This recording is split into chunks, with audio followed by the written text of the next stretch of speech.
A continuación hablaremos con Leo, ya hemos nombrado que es un psicólogo bastante conocido y bueno, pues vamos a hacer unas cuantas preguntas. Me gustaría saber un poco la importancia de definirse para las personas.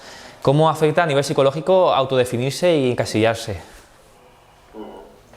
Bueno, pues es muy importante, ¿no? Y yo creo que con esto también muchas veces parece que es algo que tenemos que hacer las personas trans o las personas LGTBI y realmente es algo que a nivel psicológico todas las personas necesitamos, ¿no? Necesitamos sentir que, bueno, que entendemos quiénes somos y para eso tenemos que tener palabras, ¿no? Para poder nombrarnos. Entonces es fundamental, ¿no? Para vivir en este mundo y creo que con las historias que han contado personales, ¿no? Antes de que hablásemos ahora, queda muy claro, ¿no? La importancia de tomar conciencia de cómo me identifico, ¿no? Como persona trans, de cuál es mi género y de un poco cómo es ese proceso, ¿no? O sea, que luego hay diversidad de vivencias, no todo el mundo se da cuenta desde edades tempranas y influyen, bueno, pues diferentes cosas, ¿no? Se ha hablado mucho de los referentes, de ¿no? Los diferentes entornos en los que crecemos y cómo eso condiciona también cómo nos vamos a poder identificar o no, el tiempo que nos va a llevar, el malestar que nos va a generar ese proceso, etcétera, ¿no? Y en ese sentido también eh, dar como un poco la otra cara de esto de definirse. Una es que bueno, necesitamos una identidad para vivir en este mundo, para relacionarnos con nosotros mismos y con el afuera, pero que también las etiquetas y cómo nos nombremos es para nosotros. Es decir, tenemos que ser nosotros quienes elijamos cómo hacerlo, también con toda la apertura del mundo a que eso también pueda cambiar con el tiempo, ¿no? Igual que ha ido cambiando y de pronto nos hemos visibilizado el mundo de cierta manera, pues seguir permitiéndonos esa fluidez y entender que las etiquetas están ahí para sernos útiles a nosotros, no al revés, ¿no? O sea, que no nos tenemos que sentir en la obligación de llamarnos o de comportarnos de cierta manera porque se nos pongan unas etiquetas o porque nos las pongamos nosotros, sino que las entendamos como una herramienta que nos tiene que aportar a nosotros, ¿no? Y que podamos hacer uso de ellas como mejor nos convenga, ¿no? Hay algo también que escuchando las historias personales pensaba mucho y que creo que tiene mucho que ver con esto de definirse, y es esto de los referentes, ¿no? De la importancia que tienen los referentes. Y entiendo a las compañeras, ¿no? Cuando decían esto de los referentes antiguos, sobre todo, bueno, aquellos de hace algunas décadas, ¿no? Que eran las mujeres trans más conocidas en los medios de comunicación y el rechazo que había hacia ellas socialmente y que también las personas trans interiorizamos, ¿no? Y que al final me parece importante nombrar que el problema no eran tanto ellas o qué representaban, sino la transfobia al final, ¿no? O sea, el tener el que sus vidas, sus experiencias, su identidad se entendiese en negativo, sus profesiones, ¿no? Todo el estigma asociado al trabajo sexual, a la expresión de su feminidad como era, es decir, toda esta connotación negativa en torno a lo que ellas representan tiene que ver con la transfobia al final. Y esa misma transfobia también la interiorizamos las personas trans, nos genera rechazo hacia nuestros propios referentes y rechazo hacia nuestra propia identidad. Con lo cual, el problema no es tanto los referentes, yo creo, si son de una manera o de otra, se parezcan más a nosotros o menos, sino esa transfobia que se dirige hacia ellas y que también interiorizamos las personas trans y que nos dificulta tanto, ¿no? A mí han nombrado, por ejemplo, a la Veneno y yo, ¿no? Ya yéndome un poco a lo personal, como hombre trans, mientras veía la serie de La Veneno, me daba cuenta de que a mí también me pasaba esto, ¿no? Es verdad que en concreto ella no ha sido quizá referente para mí porque yo nací en los 90 y no viví esa experiencia, pero soy consciente de que estos referentes están ahí y como muchas veces, sobre todo más en el caso de los hombres trans, nos sentimos muy lejos, ¿no? Como que las vivencias que ellas han tenido parece que no reflejan las nuestras y menos a día de hoy, ¿no? También hay un tema de género, ¿no? Que quizá nos hace alejarnos. Pero realmente para mí fue precioso ver la serie porque cuando profundizas, cuando empiezas realmente a conocer cuál es esa experiencia, cómo se construye ese personaje, eh, puedes empatizar y puedes darte cuenta de que realmente tienes mucho en común y que realmente estas son nuestras antepasadas y que esta es nuestra historia como colectivo y como comunidad. Y para mí fue muy sanador, fue muy bonito, o sea, lo viví como que de pronto me sentí muy conectado a estos orígenes que tenemos como colectivo que muchas veces creo que rechazamos y que creo que es importante darnos cuenta de que ese rechazo viene de la transfobia que hemos interiorizado para poder trabajarla y poder conectarnos, ¿no? Tanto con todo tipo de personas dentro de nuestra comunidad, porque estas personas siguen existiendo. No es algo de los 90, de los 70. Todavía a día de hoy también existen las mujeres trans, trabajadoras sexuales, migrantes, etcétera, etcétera. Todas esas situaciones más supuestamente entendidas desde lo marginal y desde lo negativo también existen, están ahí. Es súper importante que nos demos cuenta de que es la transfobia la que nos lleva a rechazar estas experiencias, a estas personas, y también que nos hace un flaco favor a la hora de aceptar nuestra propia identidad como personas trans, ¿no? Exactamente. Además, se ha nombrado mucho el tema de esa representación histórica, podríamos decir, o en nuestros referentes, pero es cierto, como bien comentabas, el caso de La Veneno, Carmen de Mairena, eran personas que utilizaban para ridiculizar en televisión, más que para visibilizar. Y cuando Manuela Trasobares, por ejemplo, en los 90, en esa charla LGTB que se hizo tan famosa en la Comunidad Valenciana, ella se levantó y dijo de aquella manera todo lo que dijo, en verdad, si lo analizas, estaba hablando de una visibilidad real de las personas trans. Lo que pasa es que estaba enfadada, se enfadó mucho porque se estaba tratando mal a las personas trans, y el movimiento trans ha sido fundamental en la lucha LGTBIQ+, sobre todo en las manifestaciones, ya desde Barcelona, la primera manifestación en Barcelona, hasta a día de hoy.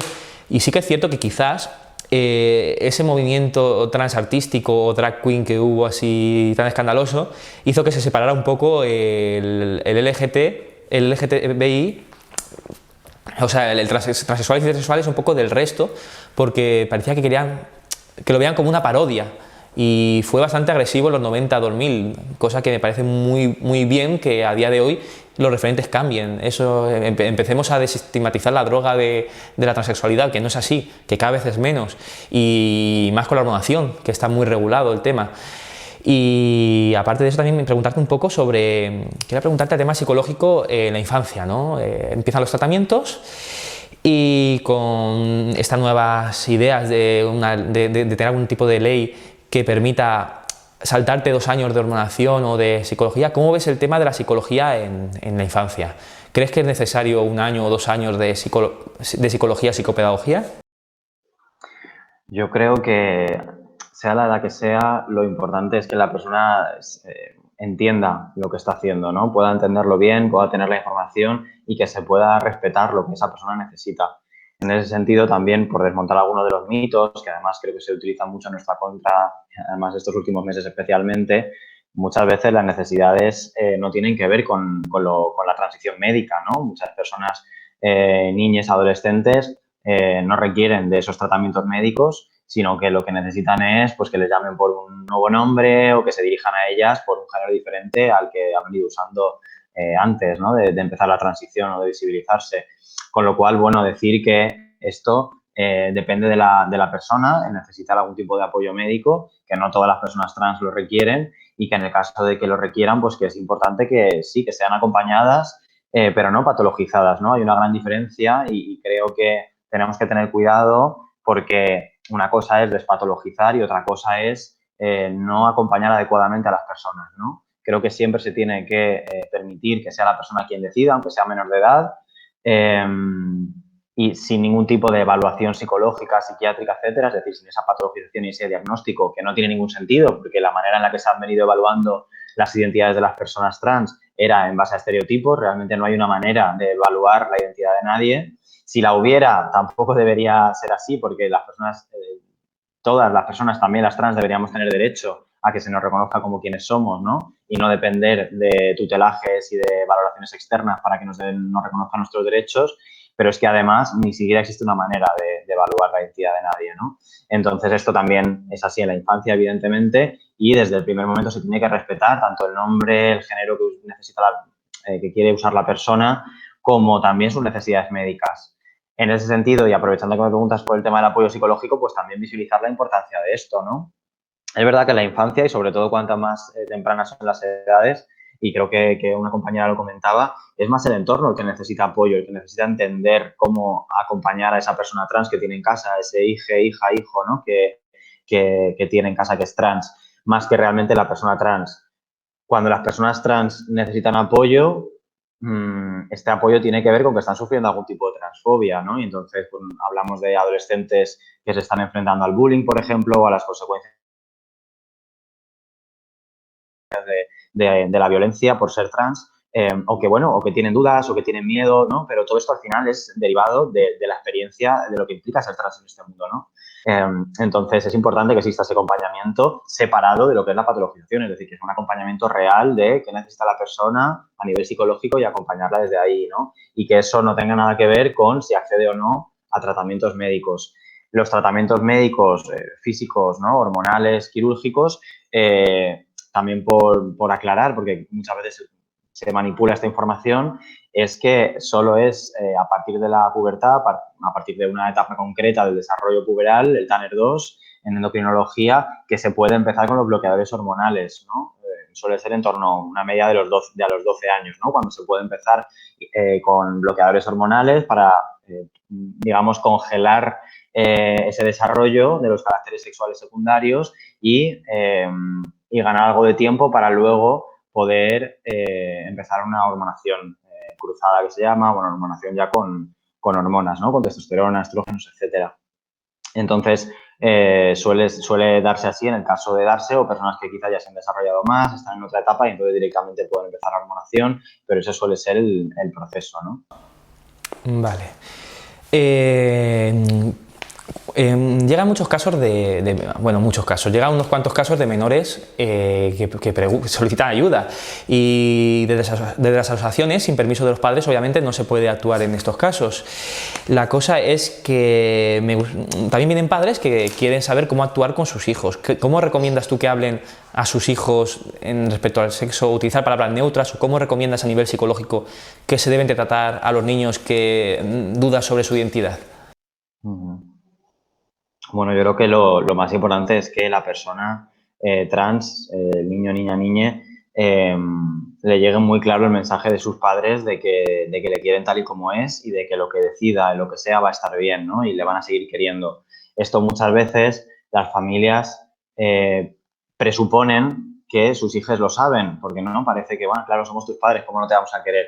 Pero muchas veces las personas trans hemos recibido tantos mensajes negativos y tenemos tanto miedo, ¿no? De que se nos vaya a rechazar cuando somos trans, cuando visibilizamos que somos trans, que a pesar de que sean nuestros padres y a pesar de sentir que nos apoyan en todo en general, esto estoy hablando, claro, en el mejor de los casos, de tener una familia que apoye, que en general sea respetuosa, etcétera, incluso en esos casos tienes miedo de cómo vayan a reaccionar tus padres. Entonces es súper importante que los padres tengan claro que tienen que verbalizar explícitamente que si es trans la persona también le van a querer, ¿no? O sea, como dejar muy claro que esto es así, incluso eso, nombrando explícitamente, ¿no? Por otro lado, es importante que puedan dar información, que este tema no se viva como un tabú, que no sea solamente una cuestión de te queremos tal y como eres y ya está, sino que realmente estén informadas de cuál es la realidad, de qué es la diversidad de género, de cuáles son las diferentes opciones que existen y qué puede estar sintiendo o necesitando su hija, ¿no? Han hablado las compas de la diferencia entre expresión de género, identidad de género, etcétera, ¿no? Al final no es lo mismo que tengamos una hija que le guste jugar al fútbol a que tengamos una persona que pensamos que es nuestra hija que nos diga que es un niño y que quiere que le llamemos lo que sea, ¿no? Es decir, que esto hay que tenerlo claro, ¿no? Yo creo que hay que estar informado, que hay que dar esa información también, que hay maneras muy sencillas, a veces parece que también por muchas veces como hablamos de esos temas, que hay que tener un máster en diversidad, en género y en todas estas cosas, ¿no? Que tenemos que ser expertos en estudios de género para hablar de esto y realmente es muy sencillo, ¿no? O sea, a todas las edades se puede hablar de la diversidad de género, obviamente hay que adaptar el lenguaje para que la personita lo entienda, pero esto se habla con mucha naturalidad. Tenemos muchos ejemplos de familias con hijas trans que lo han hablado con muchísima naturalidad, de la diversidad corporal. Ah, pues mira, pues hay niñas que tienen colita y hay niños que no sé qué y no. O sea, que al final o que nos equivocamos y fulanita pensamos que era una niña, pero resulta que es un niño. O sea, hay muchas maneras de hablar de esto. Lo que pasa es que hay tanto el miedo que muchas veces se hace como más grande de lo que es y parece que tenemos que hacerlo perfecto, que tenemos que tener todo el lenguaje, todas las herramientas y realmente no es tan complicado, ¿no? Si podemos empatizar con las personas, hacer que sienta que estamos ahí, que la entendemos, que conocemos algo de la diversidad y que, bueno, y que le vamos a acompañar en ese proceso, sea cual sea, y dejándolo abierto, que sea la persona la que nos diga, ¿no? Y luego, por otro lado, si ya sí que hay una verbalización de, oye, pues quiero que me uses este nombre o creo que me siento niña y quiero no sé qué, pues que esto se respete desde el principio, ¿no? Que es muy peligroso el cuestionamiento porque como decía, vivimos una sociedad que todo el rato nos cuestiona, que todo el rato nos dice que esto que decimos o que pensamos que somos, no somos. Entonces, si encima ese mensaje viene de una persona tan importante como pueden ser nuestros padres, es muy fácil, muy probable que esa persona se cierre aún más y no vuelva a nombrar nunca jamás nada al respecto. Entonces, es súper importante que aunque sea la primera vez que la persona dice algo, que no lo tengamos claro, que incluso no nos esperásemos que la persona es trans, que la respetemos, no pasa nada. Si pensamos que tenemos un niño que es súper masculino y que nunca nos imaginábamos que nos iba a decir que era una niña, vamos a respetar esto que nos está diciendo ahora. No sabemos por qué se ha comportado como lo ha hecho hasta ahora, no sabemos cómo se siente exactamente, pero da igual, porque si no, corremos el riesgo de, ¿no? Y ya sabemos, se habla mucho también de la salud mental que tenemos las personas trans, del tema del suicidio, de todos los malestares, de ansiedad, depresión, todo esto que ocurre cuando nos negamos nuestra identidad nosotros mismos o cuando nos la niegan desde fuera, nos la cuestionan, ¿no? Entonces es súper importante respetar. Hay mucho miedo también en la infancia esto de a ver si va a ser una fase, a ver si es que simplemente está jugando y hoy le gusta que le llame de esta manera y mañana de otra. Y entonces también es importante decir, bueno, no es que no pasa nada, si eso es así, es que no pasa nada si esta semana le hablamos en femenino y la siguiente nos dice, oye, que eso es una tontería, que es masculino. Está bien, es que para eso está la familia, para, bueno, para, ¿no? Para aceptar a la persona tal y como es y no necesitamos diagnósticos ni psiquiátricos, ni familiares, ni de ningún tipo. No hace falta tener, ¿no? Tenemos mucho miedo a la incertidumbre, a no saber, no pasa nada, ¿no? También como animar a la gente a que acompañe en ese no saber. No hace falta tener certezas, tener diagnósticos, saberlo todo. No, realmente eso es algo irreal. Nunca vamos a poder anticipar cómo se va a desarrollar esa persona, cuáles van a ser sus necesidades el día de mañana, ¿no? Y si estamos haciendo bien o no. La única manera de saber que lo estamos haciendo bien es saber que según cada paso que vaya dando la persona, le vamos acompañando en lo que necesite. Sea ese camino, adopte la forma que adopte ese camino. Perfecto, pues muchísimas gracias y si quieres aportar algo más respecto a esto, puedes aportarlo sobre la charla. Y también me gustaría preguntarte un poco de tu activismo, de cómo trabajas desde ese activismo que estás llevando en la Unión Europea. Sí, bueno, pues estamos en un momento bastante movido, ¿no? Yo trabajo como responsable de políticas, sobre todo centrado en el ámbito de la salud y es un momento complicado. Ahora que además me preguntabas por el tema de la infancia, pues estamos viendo retrocesos a diferentes niveles, también con el tema de la infancia en relación a la atención sanitaria, ¿no? Y cómo se están usando mucho estos argumentos de los arrepentimientos, ¿no? De la perversión de la infancia, ¿no? Está habiendo un movimiento antitrans muy fuerte, ¿no? Y en España, además, lo estáis viendo con todo lo que está pasando con la ley, la cantidad de ataques que está habiendo, ¿no? De cuestionamiento otra vez hacia las personas trans, poniendo nuestras identidades, ¿no? Como un debate público de si se nos debe o no dar permiso a hacer ciertas cosas. Esto, bueno, pues estamos preocupados y es uno de los principales obstáculos que tenemos a día de hoy y uno de los principales retos a los que nos enfrentamos, ¿no? Dependiendo del país, esto se está dando de una manera o de otra, porque, bueno, en España estamos viendo, estos meses se está hablando mucho de esos ataques más como de la izquierda o de sectores del feminismo, pero también tenemos a la extrema derecha ahí, en otros países está aún mucho más presente, ¿no? Y estamos viendo pérdidas de derechos en países que están incluso quitando legislación que ya estaba aprobada desde hace años, ¿no? Entonces, que no nos podemos confiar. Seguimos luchando muy de cerca, por suerte a nivel Unión Europea tenemos bastante apoyo, los estándares de derechos humanos están muy claros, hace falta seguir trabajando para que se apliquen, para que se monitorice su aplicación en los diferentes estados y bueno, creo que aunque la competencia de la Unión Europea es limitada a nivel que al final los estados miembros tienen mucha libertad para la legislación nacional, ¿no? Por suerte creo que sí, las recomendaciones y los estándares están claros y los seguiremos usando, ¿no? Todo lo que podamos para que se implementen. Pues muchísimas gracias por tu participación. Quería comentar a todas las personas que quieran hablar con nosotros, que podéis contactar por Facebook en Iris LGTBIQ+ del Vinalopó. También tenemos también por Instagram el mismo nombre. Podéis enviar un correo a tonyirislgtbiq+, tonyirislgtb@gmail.com y podéis escribir en cualquier momento. Tenemos libros para familiares que quieran dar esos libros a sus hijos entre 3 y 8 años, formación para profesores que quieran dar charlas en sus clases. Tenemos diferentes guías y tenemos un grupo con un sistema de amigo o amiga trans, alguien que se siente diferente, que no se comprende, que dice soy trans o no soy trans, pues hay otra persona que habla con esa persona que sí que es trans, que sí ha pasado una transición y se comentan sus dudas y hablan, así que para cualquier cosa podéis contactar con nosotros y gracias por escuchar.